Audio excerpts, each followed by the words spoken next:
Sejam todas e todos bem-vindos. Gente, boa noite. É uma alegria estar aqui com vocês para fazer e receber especialista em emergência industrial, que tem sido uma referência e intensificado o seu trabalho com as equipes de primeiro atendimento, os bombeiros civis, nos vários eventos e capacitações destes profissionais. Boa noite, Luana. Boa noite, Ricardo. Tudo bem? Tudo jóia. Boa noite, Galante. Muito obrigado pelo convite, muito obrigado aí pela atenção, pela oportunidade de a gente estar batendo esse papo aí. Agradeço a presença de vocês e aproveito para convidar todas e todos que estão nos assistindo para deixarem perguntas e comentários aqui no chat, relativos aos assuntos que nós abordaremos, para que a gente possa trazê-los aqui e abrilhantar ainda mais este encontro. Antes de começarmos a conversa, quero evidenciar que estamos no escritório da Luana Ravanello, que é a responsável técnica da Ravanello Engenharia, atuando na elaboração e aprovação dos planos de prevenção e combate a incêndio, aqui na região metropolitana. É com grande satisfação que apresentamos as ações de 2020 da Federação Brasileira dos Bombeiros Civis do Rio Grande do Sul, e com importantes novidades em sua estrutura. Nosso novo projeto de gestão estratégica traz uma nova abordagem, tendo como base o alinhamento ao processo estratégico da Secretaria de Justiça e Ação Social do Rio Grande do Sul, em curso desde o ano de 2020. Em 2021, demos início ao desenho de um novo ciclo estratégico, mas sem perder o foco em diretrizes de gestão que colocam a FEBRABOM de hoje no caminho de um futuro auspiciosamente promissor. Já que o dia a dia, por vezes, né, Galante, para nós, não permite enxergar a floresta, nos deixando presos às questões operacionais mais prementes, é extremamente positivo ver quanto uma entidade com propósitos tem clara relação com o eixo estratégico, modernização, requalificação dos bombeiros civis, perfeitamente aliados com a visão da legalidade. Enfim, hoje o espectador terá a oportunidade de receber em sua casa, ao longo dessa live, um especialista internacional, preocupado com essas ações. E aí, Galante, o que tu tens para nos ensinar nessa noite? Passo a bola para ti. Bom, pessoal, mais uma vez, muito obrigado. A hora que subiram o chat aí, eu vi o tanto de gente que tem acompanhando a gente, né? Eu queria agradecer essa oportunidade aí, a FEBRABOM, a Ravanello aí e a nossa produtora que está apoiando tudo isso, que eu sei o quanto é duro a gente poder levar algo de qualidade para a casa das pessoas, né? Então, nada melhor do que ter uma produtora. Se eu não me engano, se eu estiver errado, vocês me corrijam, mas é a Madono, né? Que é a produtora que está nos apoiando aí no Rio Grande do Sul. Né? Se eu estiver errado, vocês me corrijam aí. E obrigado por essa oportunidade, né? Eu sou uma pessoa, como o Ricardo falou, entusiasta dessa área de emergência, dessa área de incêndio. Comecei minha carreira em 1994, então tenho alguma bagagem, algum tempo de estrada para a gente poder realmente estar ajudando esse setor a ser cada vez melhor. E é um prazer estar aqui com vocês. Muito obrigado por essa oportunidade.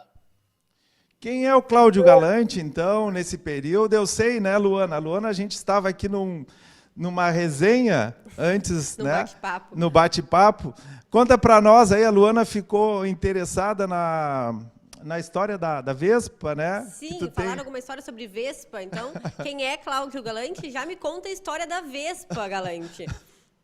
Pois é, né? Uma história realmente interessante que acompanha a minha vida, é parte do capítulo do livro da minha vida que um dia eu pretendo escrever, né?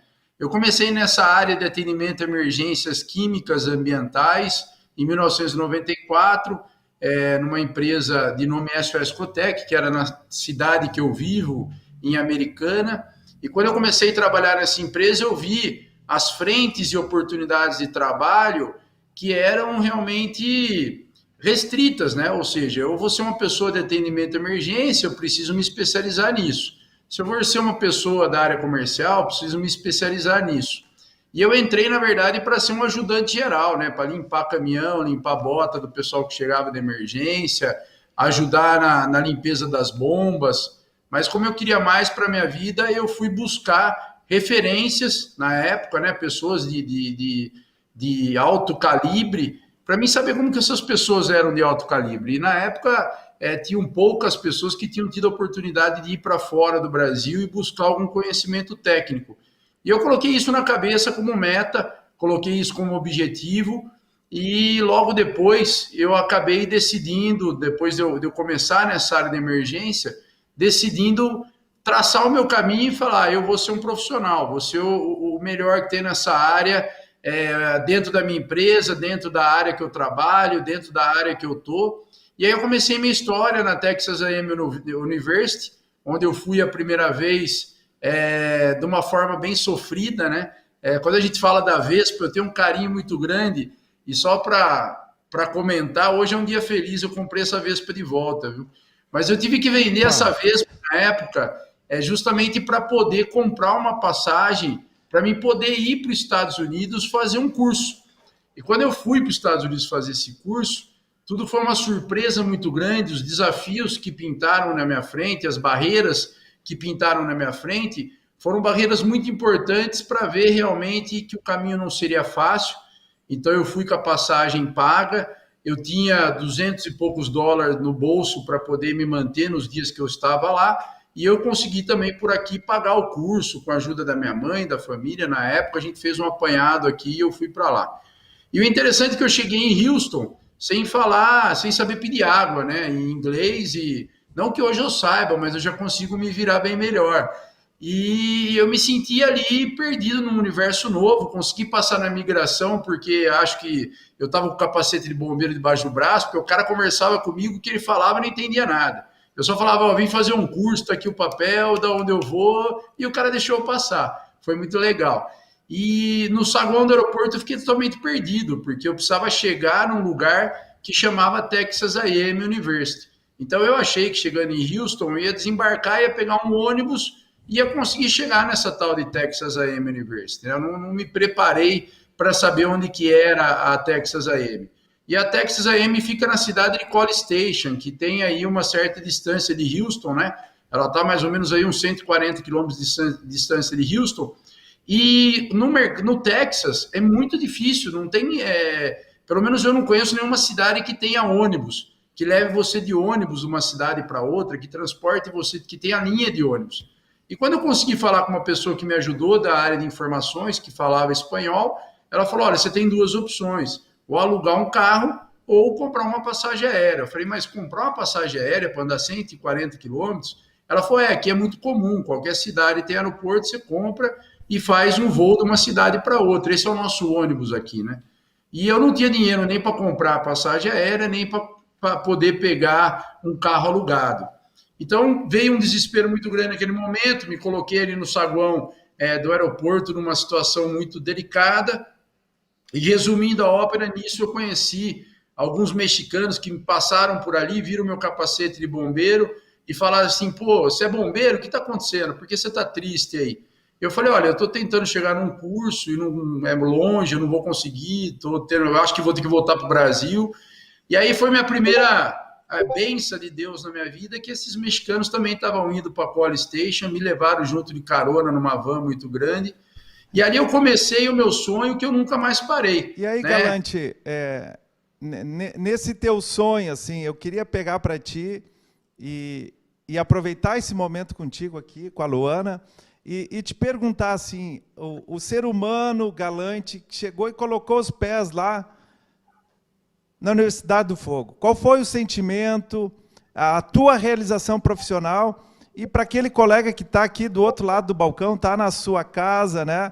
Pô, o Galante aqui é referência. Qual foi o ser humano Galante? Qual foi o sentimento? E isso tu tem contigo hoje, né, Galante? Na época, Ricardo, eu vou te falar que foi uma surpresa muito grande. Eu não estava preparado para aquilo. Eu era uma pessoa que não tinha feito nenhum curso na área de incêndio. Eu fui para fazer um curso de incêndio, né? O único curso que eu tinha tido na minha vida até então era um curso bem primário de Hazmat na empresa que eu trabalhava. Então, quando eu cheguei e me deparei com aquele mundaréu, que se comparar com hoje está muito maior, mas era um mundaréu. E na segunda-feira, quando eu cheguei, já tinha um movimento muito grande de bombeiro.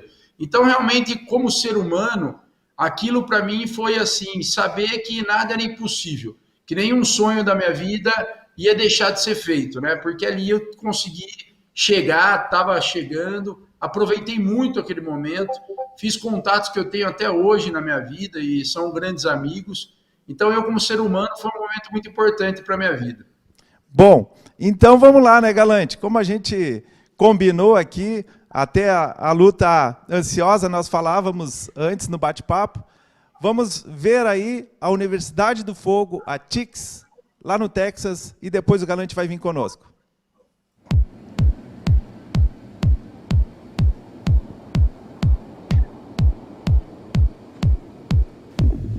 Es importante que conozcamos el porqué de las cosas. No nada más es agarrar una manguera, tirar agua, no nada más es usa un equipo, póntelo, sino que realmente sepan el objeto de para qué sirve cada cosa.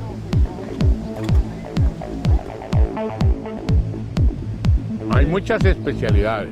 Hay 4 fases en el curso de incendio, porque esa es la función. El venir aquí es aprender y dar a los demás.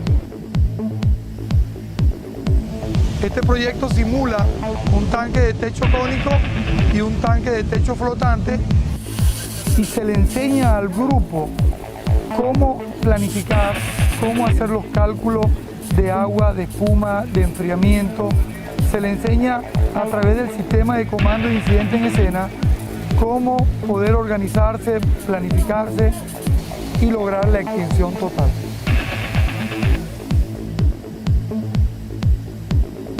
Pero la seguridad tiene que ser parte fundamental de la vida de todo ser humano. Cuando las personas se dedican a socorrer a otras, lo primero que tienen que hacer es tener su propia seguridad, convencidos en que la seguridad es lo primero.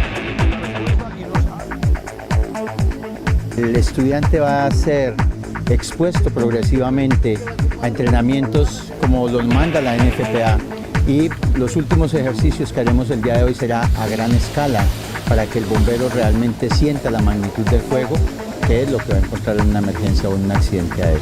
Los instructores son muy buenos y nos dan la oportunidad del entrenamiento, que es lo que necesita el bombero aeroportuario, entrenar en escenarios casi reales.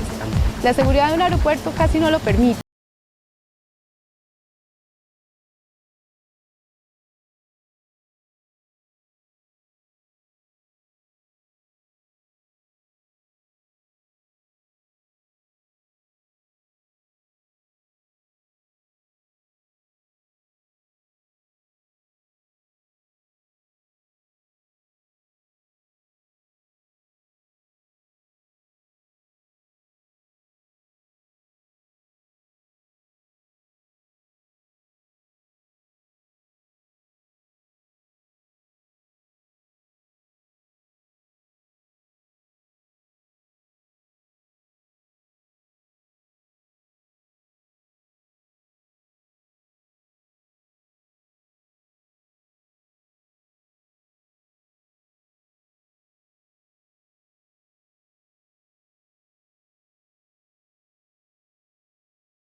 Una formación integral, no solo es el aspecto técnico, sino también el aspecto de transmisión de conocimientos. Yo creo que es fundamental formar al personal en la parte didáctica, pedagógica, para que pueda cubrir sus funciones y alcanzar sus objetivos bien al volver a su país de origen.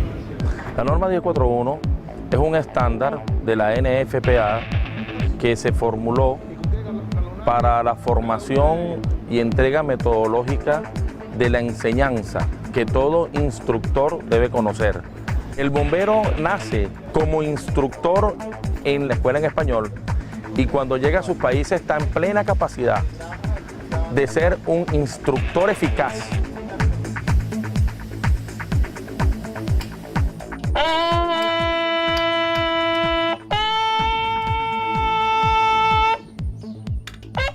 Todos los años es una de las ceremonias más hermosas. Es impresionante esto, es impresionante.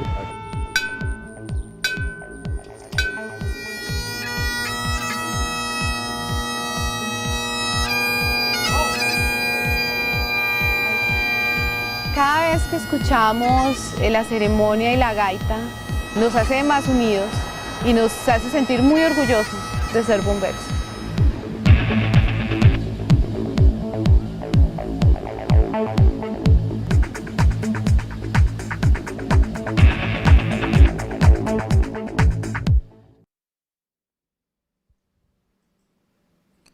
Meu amigo Galante, então, aproveitando aqui, quais são os projetos que a TICS tem nesse formato que nós estamos aí com essa pandemia, neste ano 2021?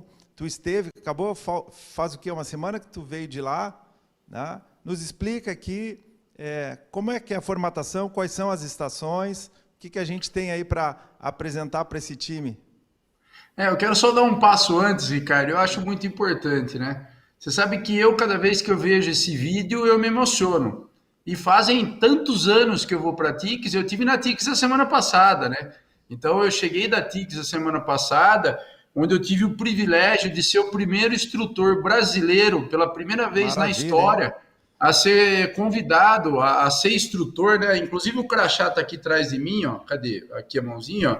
Que vai ficar com muito orgulho aqui, ó, esse crachazinho, que eu fui instrutor do curso Extreme, que é o curso de maior fogo, de maior intensidade de fogo que existe na TICS, que é um curso feito pela TICS e pela Williams Fire, e eu fui convidado para ser um dos instrutores, não podia perder a oportunidade, e fui, mesmo com tanto problema devido à pandemia, eu consegui chegar lá. Então, quando a gente vê esse vídeo, a gente tem um pouco de noção do que é a Texas A&M University, o que é esse mundo do fogo, né? O que você me perguntava, você como ser humano, o que você sentiu? Eu vou deixar para cada um aí do outro lado sentir quando vê um vídeo desse.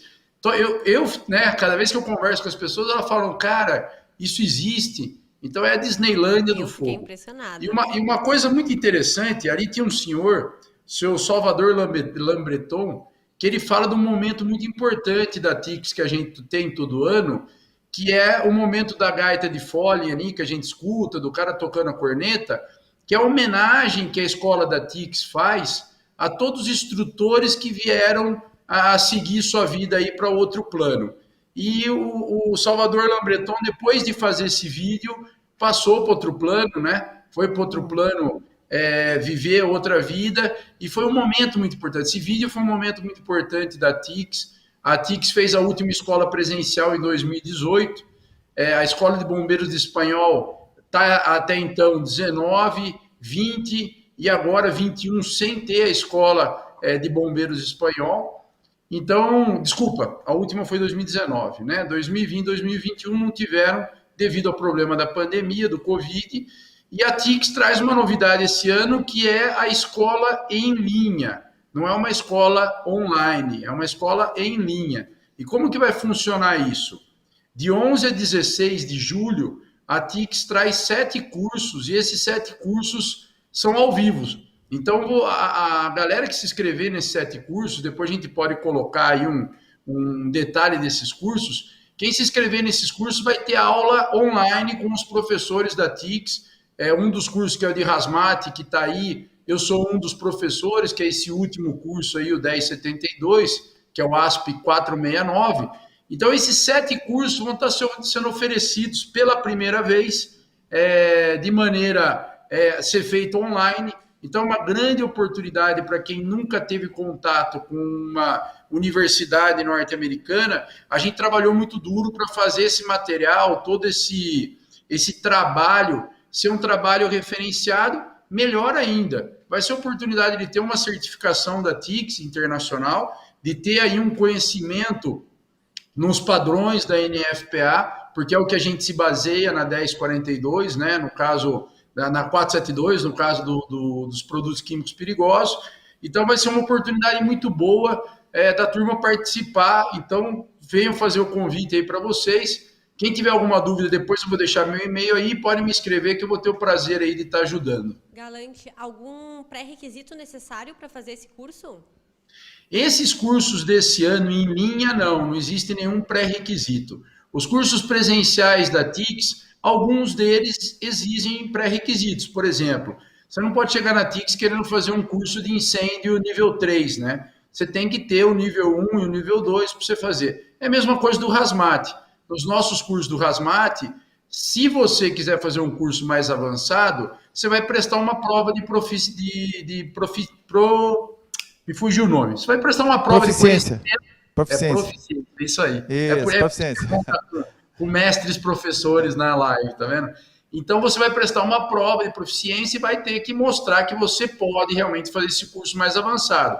Porque o curso de Hazmat é um curso também que envolve uso de EPR, uso de roupa nível A, é colocado o aluno em algumas situações extremas. Então, a gente tem que ter certeza que ele tem conhecimento para colocar ele. A Luana, nós estávamos aqui, a Luana, quando passava o vídeo, e ela me... Eu fiquei impressionada. Esse é fogo real, tem muito fogo, e aí eu acho que é o momento que tu falar do Extreme agora. Mas me explica, nas tuas Galante, lives, né? como que tu chegou lá, sem ter toda essa experiência, encontrou aquilo... Tu te assustou no início, não? Me assustei demais, Uau! me assustei demais. Eu realmente, não esperava, né? Eu fiquei sabendo da Texas AM através de um brasileiro, do Milton Gregolon, e quando eu cheguei na TICS, realmente vi tudo aquilo, eu falei, cara, eu vou morrer queimado, né? Porque eu nunca fiz um curso de incêndio. E o curso que eu fiz na época era o curso inicial da TICS, mas o curso inicial da TICS já era um curso muito avançado, até para um bombeiro mestre aqui no Brasil, né? Até para um patente alta aqui, já era um curso muito avançado. Então, assim, as técnicas que na época eu aprendi a lidar com extintores, técnicas de aproximação, de proteção, eu trago comigo a vida inteira. Então, elas servem para mim, nesses 20 e poucos anos de trajetória que eu tenho de TICS, elas servem para mim do primeiro curso até o curso que eu fiz agora, o da Extreme. Eles têm uma serventia muito grande. Então, eu costumo falar, o aluno ele tem que ter aproveito de qualquer oportunidade da vida dele. Tem muitas oportunidades da vida nossa que elas passam na nossa frente e a gente tem que agarrar ao máximo, né? Eu vejo muita gente chegando na TICS, é diferente um pouco desse sonho meu, de tantos aí que foram para a TICS, mas tem muita gente, por exemplo, que empresa paga para ir para a TICS, o cara vai lá para ir para o shopping center, entendeu? Tá nem aí para o curso, o cara passa o curso inteiro no telefone celular. Então é o aproveitamento que a pessoa quer ter. Quem vai ser esse cara? Vai ser um cara a vida inteira ligado a uma empresa, dependendo de uma empresa, poder mandar para ele. E tantos outros, né? E tantos outros que lá estão, bombeiros, até muitos bombeiros voluntários aí do Rio Grande do Sul, que lá tiveram com a gente sabe a realidade dos caras, né? Sabe que os caras, muitos, né? Eu tenho vários amigos, tem um amigo catarinense aí, que é um dos instrutores mais antigos da TICS, o Piraci, que ele todo ano vai numa luta danada, o cara vai lá, é instrutor, faz o curso, e a gente sabe realmente o quanto é importante, a gente vê o quanto isso é importante para ele e para tantas outras pessoas que lá estão. Então, uma coisa que eu vivo escutando, como é que eu faço para ir para a TICS? Esteja vivo. É a única coisa que você precisa, né? Esteja vivo, sonhe e realize seu sonho. Não tem outro segredo. Isso. E aí, Galante, já nessas tuas falas, como é que tu vê a contribuição do Bombeiro Civil para a prevenção de incêndios e emergências no Brasil? Quais são, assim, o Galante, os exemplos de sucesso. Como é que tu vê isso hoje, o bombeiro civil na prevenção de incêndios? Ricardo, eu acho que a figura do bombeiro civil é fundamental hoje para o Brasil, né? O Brasil hoje é um dos maiores países do mundo em todos os sentidos, né? E a lacuna que tem hoje no mercado, que é preenchida pelo bombeiro civil, não tem como não existir, né? Não tem como não ser importante. O que eu vejo muito é que os bombeiros civis, eles estão realmente cada vez mais buscando qualificações, buscando aperfeiçoamentos, e eu vejo sim que essa figura do bombeiro civil, ela vai vir a sofrer upgrades, ou seja, a gente vai passar, com o passar do tempo tão logo, né, fazer com que esses bombeiros, e eu já tenho várias referências de bombeiros civis no mercado brasileiro, que hoje já estão num nível hoje muito mais avançado do que muitas outras carreiras que são da mesma profissão que a dele. Então, a figura do bombeiro civil, num hospital, numa igreja, num shopping center, numa indústria, é fundamental. É aquela pessoa que vai fazer o primeiro combate muito bem feito, até que chegue recursos externos para poder auxiliar ele naquele local que ele está. Então, não tem como ver esse mercado sem ver o bombeiro civil, sem ver o brigadista, sem ver aquela pessoa que é grande responsável pelo sucesso de uma emergência. E aí, nessa questão, Lu, que a gente sempre trabalha, né? E eu gostaria dessa tua colocação, a engenheira Luana Ravanello, né? E a questão aí, Galante, da qualificação, né? A importância, e o americano faz isso, né, Galante? Tu que vivencia lá em mesas, em roda de conversa de organização, de cronograma, né? A importância da qualificação e da requalificação, o constante. Só para adicionar também que não só o primeiro combate, assim como os primeiros socorros, né? Eu já acompanhei também casos necessários de acidentes em que foi extremamente necessário a presença de um bombeiro civil para fazer os primeiros socorros e fez muita falta nesse momento. Então, não só o combate também, como todo aquele treinamento, aquela habilitação para os primeiros socorros e para salvar muitas vidas também. Luana, não quero corrigir você de longe isso, tá? Mas só para você entender que na nossa linguagem técnica, combate é qualquer situação emergencial. Então, um ferido no chão é um combate, ele vai ter que combater e ajudar aquele cara a ser ressuscitado, né? Então, quando eu uso as figuras do combate, principalmente...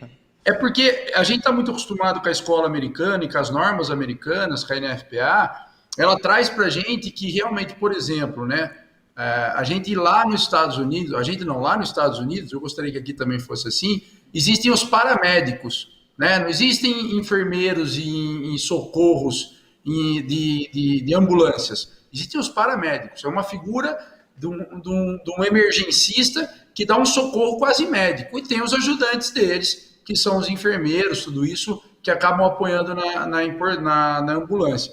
Mas fundamental, o que você colocou realmente é fundamental. Eu vou dar um exemplo prático disso, muito interessante. Uma vez eu cheguei num diretor de uma grande empresa do Brasil, e grande empresa, está entre as top 5 do Brasil, e ele era uma figura que batia muito pé, que não tinha que ter brigada de emergência no prédio administrativo. Não precisa de brigada de emergência no prédio administrativo. Eu cheguei para ele e falei assim, onde que é a mesa do senhor? Ele falou assim, minha mesa é ali naquele canto. Falei, onde que está a pessoa mais próxima para dar um primeiro socorro para o senhor, se o senhor tiver uma parada cardíaca? Ele falou, vou ligar para o bombeiro. Falei, não vai dar tempo.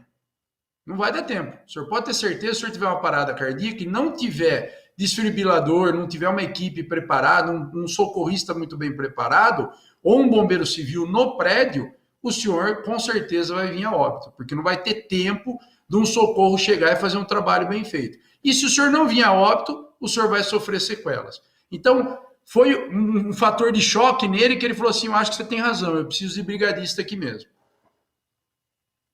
Só, né, Galante, Luana, é essa questão que tu trouxe aí. Nós temos uma pergunta no chat, participem, né? Participem conosco, venham aqui.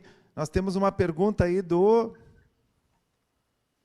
Paulo Matiello. Galante, você acha que tem como manter uma... Tô ficando velho, hein? Não, eu tô vendo aqui, o Paulo tá escrevendo, Galante, você acha que tem como montar uma estrutura de capacitação de nível internacional como a TICS no Brasil? Paulo, eu acho que nada é impossível, né? Mas eu acho assim, isso vai ter que ser uma coisa como é a TICS, né? Como é a TICS? Por que a TICS funciona desse jeito? Por que existe esse campo tão grande? Primeiro, ele está ligado a uma estrutura de uma universidade, que é a Texas A&M University, que é uma das maiores universidades dos Estados Unidos. E segundo, ela recebe muito incentivo federal, porque o governo federal nos Estados Unidos entende que o bombeiro tem que estar muito bem treinado. Então, cada vez que a TICS vai fazer um investimento, que ela vai aumentar alguma coisa no campo dela, ela tem muito subsídio e muito dinheiro para poder fazer isso acontecer. Então, a FEMA está lá dentro em parceria com a TICS tem grandes marcas, grandes players do mercado que estão ali a todo momento também injetando dinheiro. Então, assim, a escola que mais tem EPR no mundo é a Texas A&M University. Você vai lá num prédio gigantesco, onde você vai ver carrinhos e carrinhos e carrinhos de EPR. Então, qualquer aluno, se tiver a escola completa, tendo aula em todas as atividades, cada aluno vai ter um EPR. E o cara vai conseguir carregar esses EPR a tempo do cara usar. Então, impossível não é, mas falta muita força de vontade, muita união, porque hoje a gente tem uma coisa muito regionalizada no Brasil e muito, como vamos colocar assim, a gente tem uma coisa hoje muito de cunho comercial, né? Então a gente tem os centros de treinamento, cada um tem o seu plano de negócio, a sua atividade comercial, e a gente sabe que um campo de treinamento, investir, fazer algo parecido com isso, é muito difícil. Mas a gente tem referências muito boas. Aí no Rio Grande do Sul a gente tem o polo de Triunfo, que é um polo que tem um dos melhores campos de treinamento do Brasil, outro lá em Camaçari, e foram iniciativas que foram feitas aí no passado, que tem um campo muito bem estruturado por um cenário exclusivo, que é fogo, né? Agora, criar tanto cenário como a TICS é uma coisa que eu acho que depende de uma sinergia, de uma parceria muito boa entre Defesa Civil Federal, governo de estado, cidades e outras coisas mais. Galante, e aí já aproveitando, né, que tu falou aí da experiência americana, mas nós também temos experiências bacanas com profissionais civis em conexão com o bombeiro, o órgão público, né? Nos apresenta e abrilhanta aí a tua experiência com a Lemoa Santos 2015. Nos traz aí. Eu acho que a gente pode até passar um vídeo que eu deixei aí e eu posso comentar na sequência, mas vamos assistir essa matéria, uma matéria interessante que saiu no canal de televisão na época, por que eu escolhi essa matéria? Porque é a que mais contempla a emergência. Vamos assistir ela e na sequência eu comento como foi importante o trabalho conjunto. Em Santos, bombeiros trabalham há mais de 14 horas para conter um incêndio de grandes proporções numa empresa de armazenamento de combustíveis. Vamos a Santos, ao vivo, com a repórter Fabiana Faria. Boa noite, Fabiana. Boa noite, William. Boa noite a todos. A situação ainda é bastante complicada por aqui. Segundo os bombeiros, existe sim o risco de novas explosões, porque os tanques são muito próximos uns dos outros. Daqui da rodovia Anchieta, de onde nós estamos, a gente percebe que as labaredas que já chegaram a atingir 50 metros de altura estão menores. Mesmo assim, existe uma preocupação com a segurança das equipes que estão se revezando. 39 viaturas e 87 bombeiros daqui da Baixada Santista e também da capital trabalham sem parar por aqui. 14 horas depois da primeira explosão, as chamas continuam acesas nos 6 tanques incendiados e, segundo os bombeiros, devem permanecer assim por um tempo ainda não estimado. É que este tipo de incêndio não tem como ser apagado. É preciso deixar o combustível queimar até o fim. O trabalho dos bombeiros é concentrado em evitar que o foco atinja os tanques vizinhos. Mesmo assim, a qualquer momento, a estratégia pode ter que ser alterada E foi o que aconteceu no começo da noite. Um tanque explodiu, acabou vazando combustível e atingindo todo o entorno dos outros tanques onde estavam as equipes do Corpo de Bombeiros. Então a gente vai ter que ter um trabalho de paciência, de fazer ali o resfriamento desses tanques para que o fogo não se propague para os outros e piore a ocorrência. A primeira explosão foi por volta das 10 da manhã e deu um enorme susto em todos que estavam perto do terminal.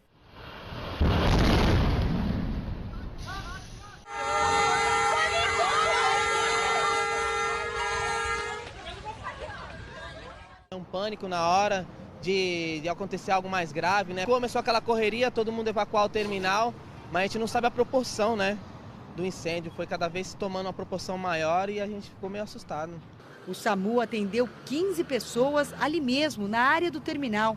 Outras 3 foram levadas para o pronto-socorro e ainda não tinham se recuperado do susto. Era do nosso lado. Do lado da nossa empresa, aqueles tanques enormes. Se eles explodissem, acabou a gente, acabou todo mundo. Chorei muito, pensei na minha família, como ia ser. Eu juro que eu vi a morte ali. Vi a morte, muito fogo.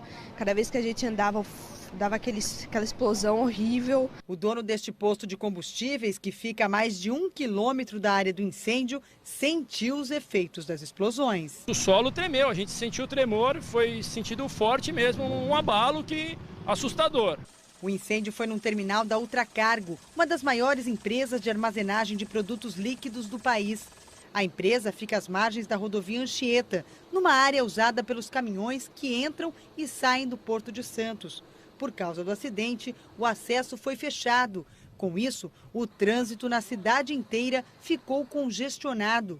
Foi complicado até para as ambulâncias. Está terrível de passar por aqui. Mesmo com a sirene? Mesmo com a sirene não anda, não. O Porto de Santos também sentiu os reflexos do incêndio. Segundo a Codesp, companhia que administra o Cais Santista, ainda não é possível calcular os prejuízos, mas a rotina de alguns terminais foi alterada. Por precaução, 5 navios que estavam atracados perto da área do incêndio tiveram que abandonar seus postos e terão que aguardar em alto mar uma nova autorização para continuar as operações de carga e descarga.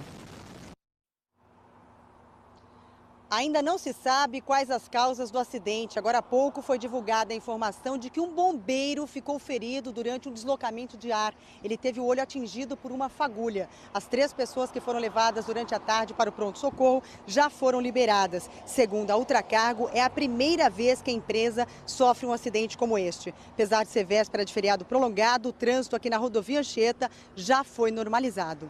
William. Obrigado, Fabiana. Boa noite.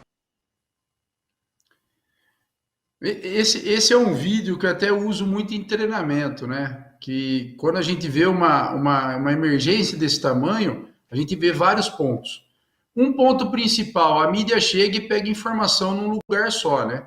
Então você vê uma informação ali, por exemplo, que aqueles tanques não tinham como ser apagados. Não é uma informação verídica, né? Hoje existem muitos equipamentos que talvez não estejam ainda no Brasil, para incêndio em tanques industriais como esse. Então não é uma verdade quando fala que um tanque tem que queimar o inventário todo, porque não tem o que fazer, tem que resfriar os tanques vizinhos. Nessa emergência em particular, só indo na pergunta muito bem colocada que o Ricardo fez, foi a primeira vez que nós fizemos um trabalho muito interessante entre civis e militares. E eu não vou nem chamar bombeiros civis e bombeiros militares. Porque, na verdade, foram civis e militares, porque foi muita gente que era bombeiro civil e outros civis, que é o meu exemplo, né? Eu fiz curso de bombeiro civil, não sou mais bombeiro civil, porque eu não renovei o meu curso e eu fiz uma ocasião para mim ver como era na escola de um amigo. Eu não sou bombeiro civil, mas eu sou um civil. Eu sou um especialista na área de emergência e ali estava como civil.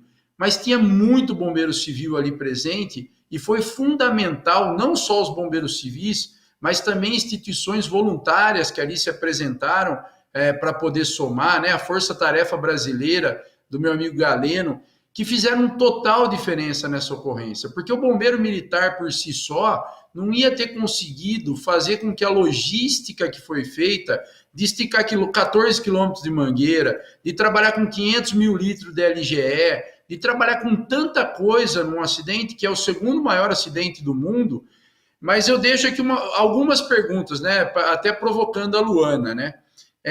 A gente ali olhou essa ocorrência e a gente se deparou com uma coisa que eu uso muito em treinamento, as pessoas desesperadas, né? Será que essas pessoas alguma vez foram treinadas nas suas empresas sobre plano de emergência e sobre plano de evacuação? Será que alguma vez essas pessoas foram tomadas ciência do risco que elas tinham do lado delas e como que elas tinham que se preparar para esse risco delas? Então, isso é uma coisa que chama muita atenção da gente no vídeo, né? Entre outras coisas mais. Mas é um fator muito interessante que a gente chama atenção realmente, que essa é uma emergência, que foi uma emergência de sucesso. E por que ela foi uma emergência de sucesso?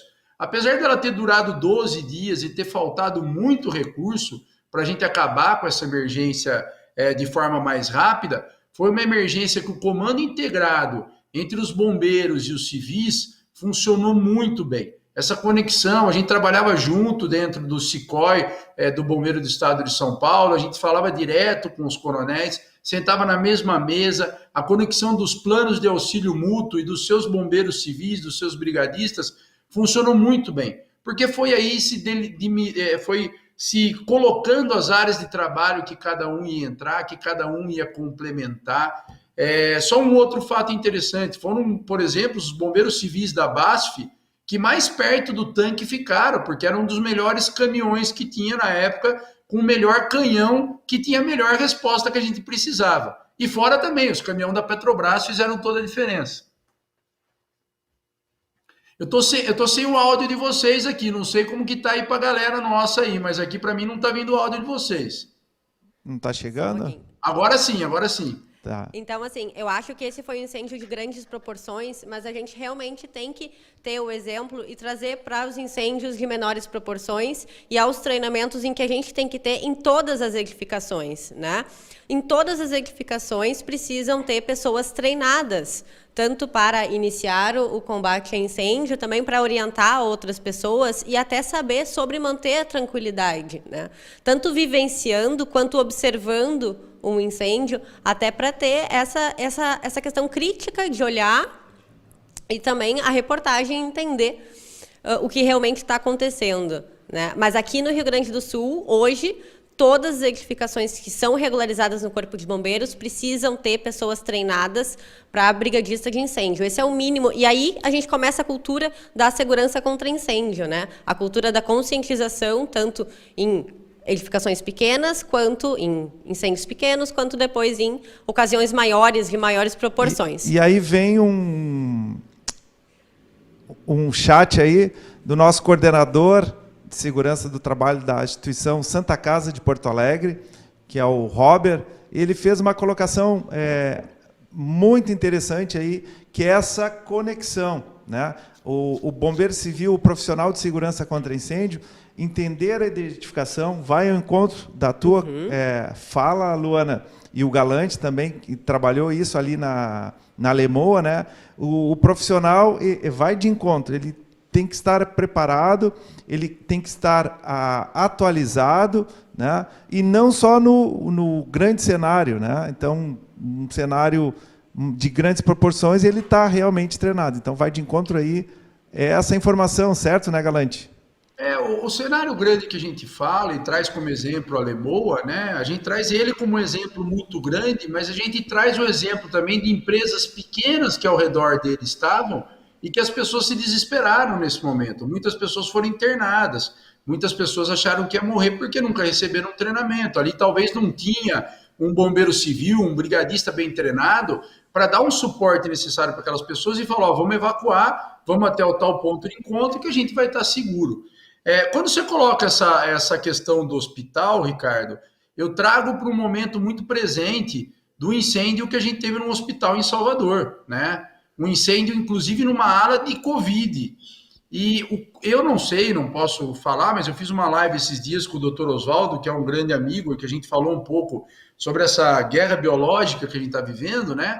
E ele mesmo falou, olha, o hospital, o bombeiro do hospital, ele tem que estar muito bem preparado. Por quê? Porque o cenário hospitalar é totalmente diferente do cenário industrial. Então, o bombeiro civil, a primeira coisa que ele precisa entender, e é muito importante para ele, Quando ele se habilita a um trabalho, ele tem o conhecimento básico que ele aprendeu na escola. Ele aprendeu a ser um bombeiro civil. Aprendeu a fazer um RCP, aprendeu, de repente, a usar um torniquete, aprendeu a fazer um combate com um extintor de incêndio, aprendeu a se proteger, talvez, das radiações. Mas se ele entrar numa indústria química, petroquímica, e achar que ele sabe sobre aquilo, ele com certeza vai ter problema ali na frente. Então, o que ele precisa? Se especializar. Né? A partir do momento que eu me deparei com uma indústria química e petroquímica, opa, eu preciso saber um pouco mais de hazmat. Por quê? Porque eu vou me deparar em algum momento com cenários aqui que eu preciso ter esse conhecimento. E esses profissionais têm que cobrar essas empresas hoje, e eu vou lançar um desafio aqui nessa live ao vivo, que é um desafio muito importante. Vamos lá, Galante.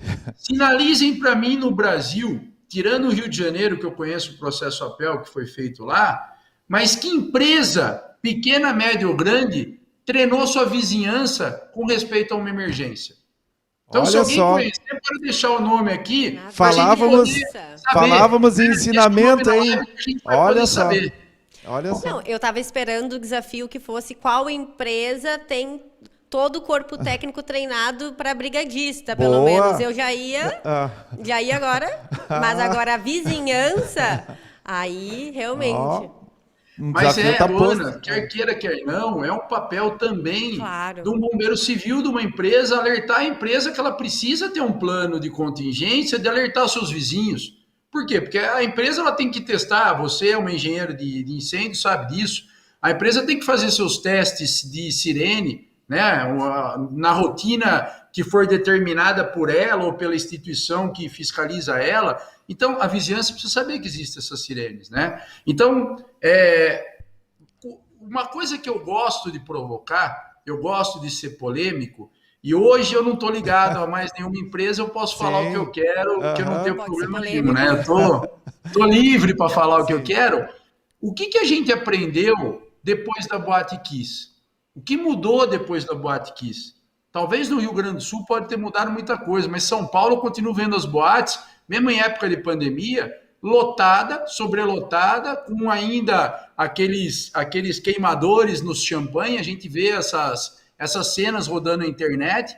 Então, será que a gente aprendeu com esse episódio? Será que a gente aprendeu com a Lemoa? Será que as empresas, se a gente hoje for fazer uma visita junto com todo mundo aí das instituições que fiscalizam, nas outras empresas como a Lemoa, será que elas se prepararam para o incêndio industrial desse porte?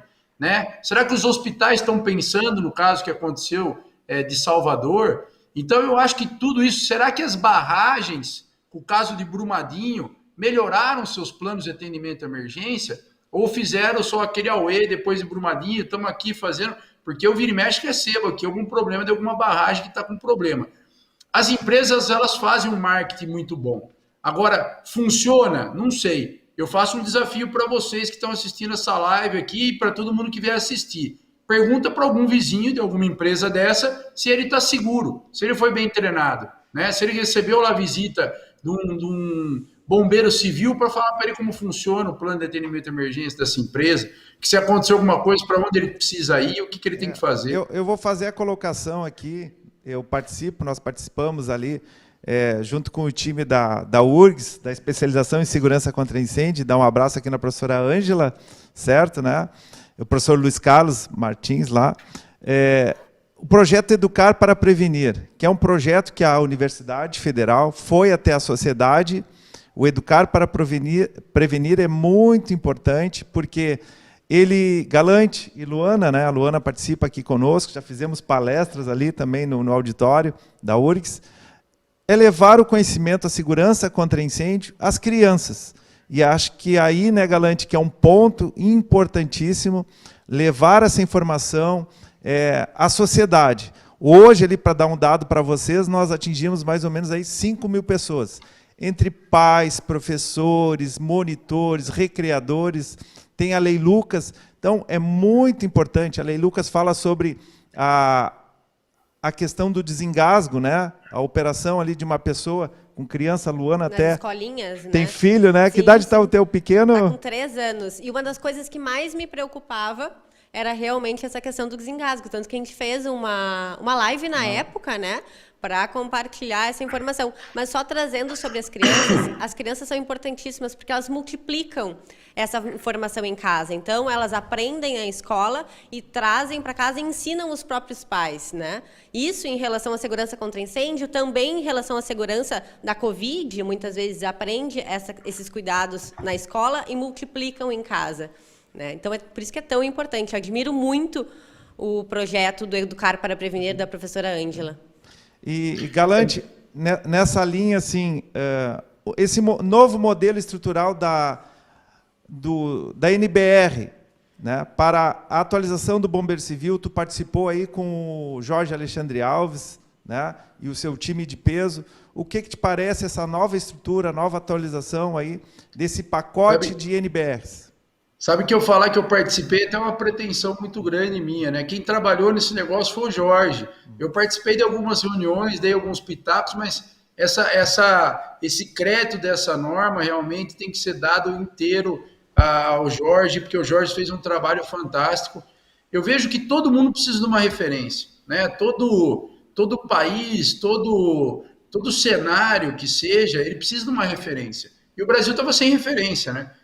Nacional principalmente. Então a NBR ela vem para trazer realmente alguns requisitos mínimos e daí para mais, onde que a gente tem que crescer, que é de começar. Eu vejo muita gente criticando a NBR, mas a NBR era um negócio público, né? O CV24 era um negócio público e nunca ninguém quis participar lá para poder levar a sua ideia, levar alguma ideia melhor. Então é o que a gente tem, é o que a gente tem que procurar melhorar. Quando vocês colocam nesse projeto de escola, é uma coisa que me deixa muito feliz, né, em saber que existe aí no Rio Grande do Sul esse projeto. Eu já tentei algumas vezes na escola que o meu filho estuda, fazer algumas coisas e eu não consegui. A agenda, não consegui a boa vontade talvez da escola. Nós tivemos alguns atentados agora recentes no Brasil, em colégios, e eu acho que as crianças têm que estar preparadas psicologicamente, saber como agir para tudo isso, né? Não só para o incêndio, mas como para o primeiro socorro. O que a Luana falou, muito importante, a criança a todo momento chama a atenção dos pais, dos avós, né? E outro dia estava com o meu filho menor no carro e a gente estava com o vô dele, e o vô dele jogou um papel pela janela. Pô, você não pode fazer isso, pai, vai buscar. Então, ou seja, o vô dele é uma pessoa que foi criada em outra cultura. Nem imagino que seja isso, o dano que esse papel pode fazer ao meio ambiente. Agora, ele já sabe, com 8 anos de idade. Então, é importante, né, trazer essa cultura de prevenção para a cabeça da criança. É a criança que vai se formar um engenheiro, é a criança que vai ser um futuro diretor de uma empresa, é uma criança que vai realmente estar, em algum momento, numa posição que ela vai cobrar isso de alguém. Então, é importante a gente começar por elas e fundamental. Inclusive, aqui no Rio Grande do Sul, em 2000, em Uruguaiana, a gente teve incêndio numa creche, na creche Casinha da Emília.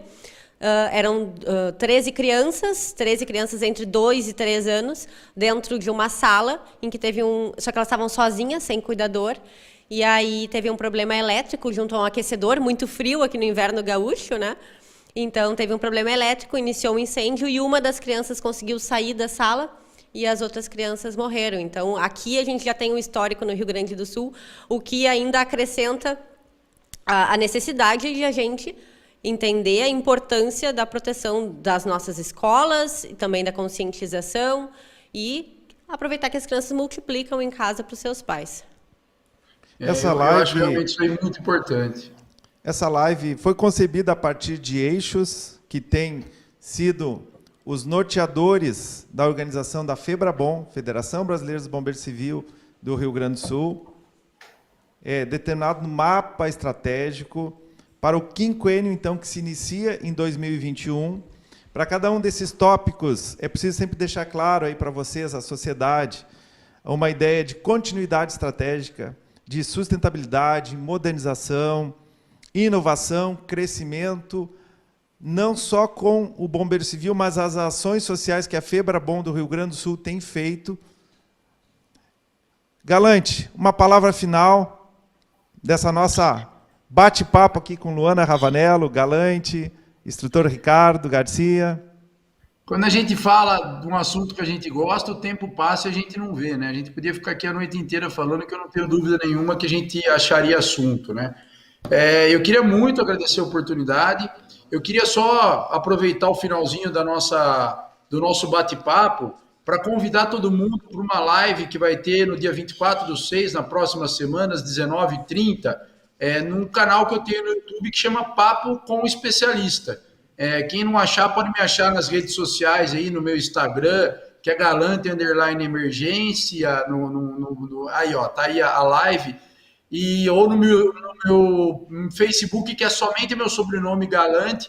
Então vai ser uma live muito importante, onde a gente vai falar com o Heitor Ribeiro, né, que é o secretário executivo da Associação dos Bombeiros Voluntários de Santa Catarina, e com o meu grande amigo Anderson, que é o presidente hoje do Conselho Nacional dos Bombeiros Voluntários, e presidente também da Voluntersul aí no Rio Grande do Sul, uma associação que eu tenho aí um carinho muito especial, onde a gente tem uma parceria muito grande. Fiz alguns cursos aí, o Ricardo já teve alguns cursos comigo aí na minha cidade gaúcha, que é Feliz, né? Eu sou filho de Feliz. Eu só não ganhei a chave da cidade ainda porque acho que os políticos de lá não gostam de mim. Mas se dependesse do Marcão, já tinha o Marcão, se não está aí, nós vamos fazer contato com o Marcão. Né? O Marcão está ali na Cidade Feliz, ali, um ativista, prevencionista. Nós vamos marcar e deixa passar essa pandemia. E o Marcão vem fazendo um trabalho muito importante para os bombeiros civis na Marco Polo. Vale a pena ver isso, porque ele tem lá uma referência na Marco Polo sobre bombeiros civis. E aquela região ali é uma região muito carente. Então, gente, eu falo pra caramba, né? Se deixar, a gente fala até amanhã. Muito obrigado pela oportunidade. Foi um prazer muito grande estar usando esse canal de vocês aqui. E contem comigo. Aí deixaram meu e-mail, meus contatos. Eu vi que teve algumas perguntas lá que realmente não dá para a gente responder tudo.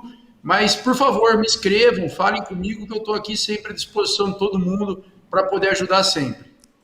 Luana, obrigado, Galante. Luana, palavras finais. Eu queria agradecer, dizer que eu estou muito feliz em receber vocês aqui na Ravanello. A Ravanello está sempre de portas abertas para mais lives, para mais encontros, mesmo que seja online. Pelo menos a gente não deixa de fazer mesmo com a pandemia, né? Isso que é importante. E essa importância, né, Luana, de estar conectado, né, com os colegas que estão aí em casa, todas e todos. E juntar também é muito importante para a gente, né? A gente trabalha com elaboração de projetos de segurança contra incêndio e conversar com vocês que ficam na linha de frente, vocês são especialistas da linha de frente, nos enriquece muito. Né? Então, a gente consegue levar depois essa sensação, esse sentimento para os nossos projetos também. Então, é muito importante. E muito obrigada, queria agradecer. Venham sempre, a Ravanello está de portas abertas para vocês sempre. Muito obrigado, Luana. Gente, muito obrigado pela audiência e por terem estado conosco até o final dessa live aqui conosco. Agradecer a todos que estiveram empenhados de coração, porque a gente tem um grupo que está aqui, né, nos bastidores, no backstage, ao Isidoro, a Márcia, o Dornelles está aqui conosco, o suporte todo. Muito obrigado, Galante, muito obrigado, Luana. Obrigada. Boa noite e até a próxima.